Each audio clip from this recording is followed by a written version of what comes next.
When Julia Marino dropped in on the big air ramp today in Pyeongchang, she'll do so not just in front of her family, but also a friend from her childhood with a special connection to the Olympic host country. It all began in kindergarten, where Julia befriended a young immigrant from South Korea named Chai Hyun Kim.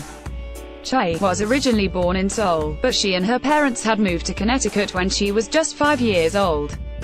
As a result, young Chai couldn't speak English yet and was in completely unfamiliar territory.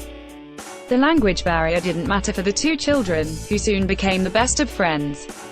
There were the little things. Julia had to help Chai order lunch each day because she couldn't yet decipher the alphabet, but their friendship achieved a lot more too.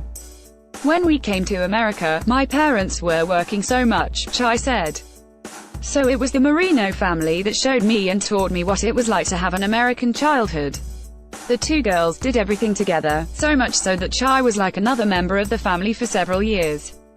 Some of the extracurricular activities, like soccer, were tame. But Chai also got to see Julia's daredevil proclivities firsthand, even if it didn't always match her own disposition. Julia was always jumping off of things, her dad, John Marino, recalled. She climbed trees frequently. She raced go-karts around the backyard. One time, she crafted a large mound of snow and jumped off the roof of her house into it. Chai, however, wasn't quite the risk-taker that Julia was. She mostly just watched. There was a tree in her backyard, and Julia would be like, "Chai, let's go climb up this tree now," she said. And I was just terrified.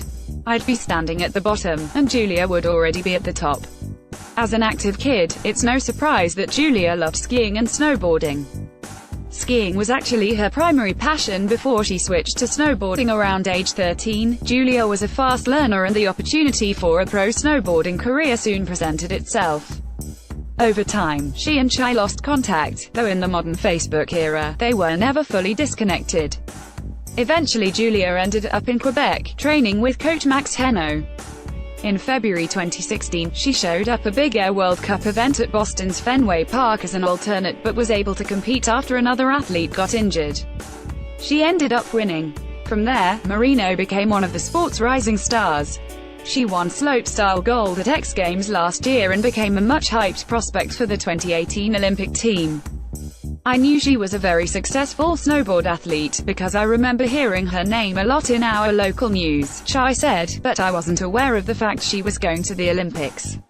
The two childhood friends ran into each other last year at a mutual friend's holiday party in Westport, Connecticut. Upon discovering just how likely it was that Julia would end up at the Olympics, Chai and her father began working on a plan to help get the rest of the Marino family there too. Born from a desire to repay Julia and her family for helping to give Chai a real American childhood, they were able to use the local connections in South Korea to help out Julia and her family. Tickets for the Pyeongchang Olympics were first made available to Korean residents through a lottery system.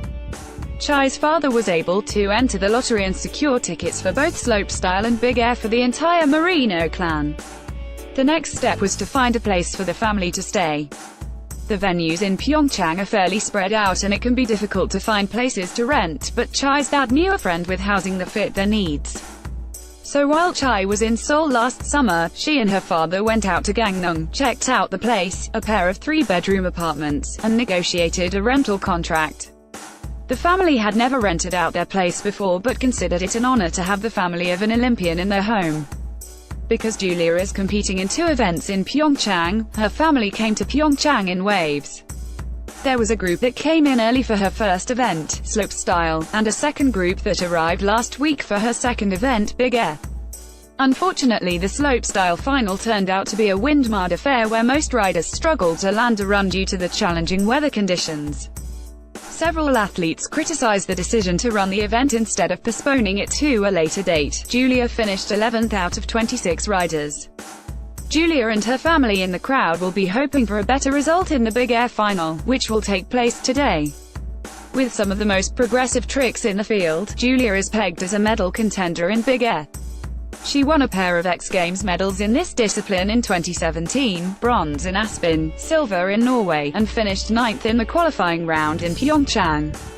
As it happens, Chai is spending a semester studying abroad in Seoul. She's currently a pre-med student at Yale and hopes to ultimately become a heart surgeon, so she's been able to attend the Olympics and watch her friend compete for the first time ever.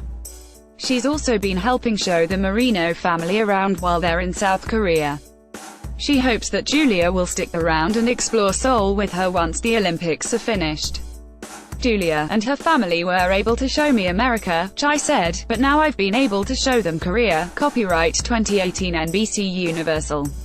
All rights reserved. Any use, reproduction, modification, distribution, display, performance of this material without NBC Universal's prior written consent is prohibited.